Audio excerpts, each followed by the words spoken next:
Hey guys, Motorcarnut here, and today I'm going to discuss piston wear. What does a good piston look like? Let's say you're rebuilding an engine and you want to keep the pistons. I'm going to show you 4 stages, believe it or not, out of the same engine, which ones you can use and which ones you can't. All right, starting from the best. All right, you look on the side of the skirt, and there's like a little, this is basically painted with little ridges in it. Let's see if you could see the ridges. There's little ridges in it, and it's practical. This car has 100,000 miles, 120,000 miles on it. All right, and look on this side. See, it's a little worn, but the ridges themselves. Let's see if I can clean it off a little bit better. See, maybe you can see the ridges. There's little tiny ridges. All right, here. There's a better angle of the ridges. You see that? They're all intact. All right. That's what you want. Now, the paint is wearing off here a little bit, but that's still fine because the ridges all the way on the skirt and everywhere is still good.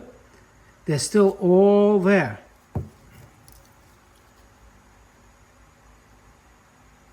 All right, it's hard to see on the camera, but maybe you could pick it up what I'm talking about. Assuming that it didn't have this, because something was hit inside the combustion chamber, hitting, I know what it was the other one, but we'll get to that in a minute. All right, assuming that that was okay, and all the piston ring grooves are good, it's always good, you have to measure them, but let's say you don't have a micrometer to measure them. If your piston, you pull it out like that and it's slightly worn like that with the ridges still showing on both sides, and overall the piston's fine and the rings, you know, they move freely. You can take them out and clean the inside of each ring slot. All right, put new rings if you want. That piston would be good if it didn't have this mark. So you get the idea. Yours probably won't have that.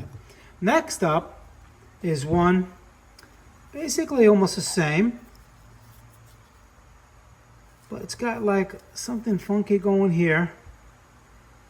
But still, you could probably see the ridges.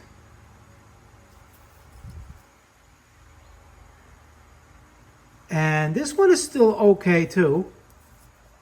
It's a little more worn than the other one, but it still has all its little ridges across.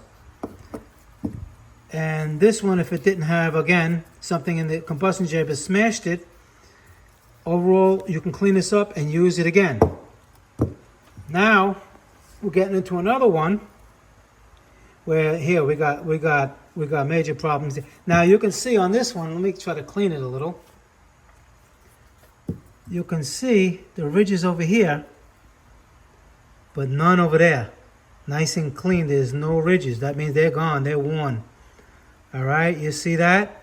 There's the ridges. The ridges are in this little black area. But on the sides, it's worn away. It means it was rocking inside the cylinder. And this side has funky things happening over here. Chipped away. It was probably banging from here. Who knows? But this you cannot use. All right? And now let me show you the culprit that made all these pistons bad was this one. Look at this. But look at the side skirt. Self-explanatory. Look at that. All pitted in deep grooves, and over here, it is just, forget about it. Totally garbage, obviously. And here, it was melting, probably got too hot. A lean mixture. Could have did that, and basically this look what it does to the cylinder. That came out of number 4. You can see in here, you see the scratches. You could try to hone it out. It ain't that bad because this is steel and that's aluminum. If it could be honed out and still inspect, the block will still be good. And on these VWs, that's a cast iron block, so it'll probably be in good shape there. Just hone it out a little bit more. All right, but you can see obviously the major difference between that and this. It's amazing that it came out of the same engine. Now, when you get new pistons, let's say if you're going to, replace two, what you're going to have to do is you're going to have to weigh them. Because even if you get factory pistons, they may be a little bit different in weight, and that's going to make a vibration in the engine. You're not going to know what it is. So either you could do aftermarket, all four, or like I said, you get two, but you have to weigh them. If they're not the same exact weight, you have to send them back. Or get all four OEM or all four aftermarket. Okay, that's how I've been seeing them lately. Even the parts at the dealerships are iffy. They're very, very sketchy lately. So that's basically how you tell if you can keep the piston, because they're expensive, and when you're rebuilding an engine, everything costs money. If you can keep them or not. You can keep this one, and you can keep not that one, and you can keep this one. All right, still should measure them, but they're actually, you can see this, like I told you, had 120,000 miles. It'll go another 120,000 miles with proper oil changes, air filter. Everybody forgets about the air filter. It's very important. All right, you don't want no lean mixtures like this clogging up everything. And let's say you do order aftermarket. You have to be careful because the wrist pin, they're different sizes. And again, you don't want to get the wrong size. For instance, this came out of a 2.0, but it could also be a 1.8. It doesn't really matter. All right. You see how it's silver in color? That means something. See how this one's black?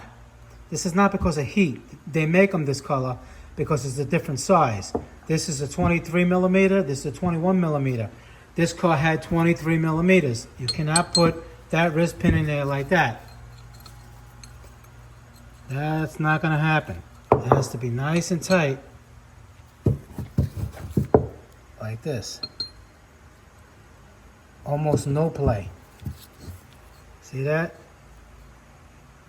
No, almost no play at all. Okay? And you can physically see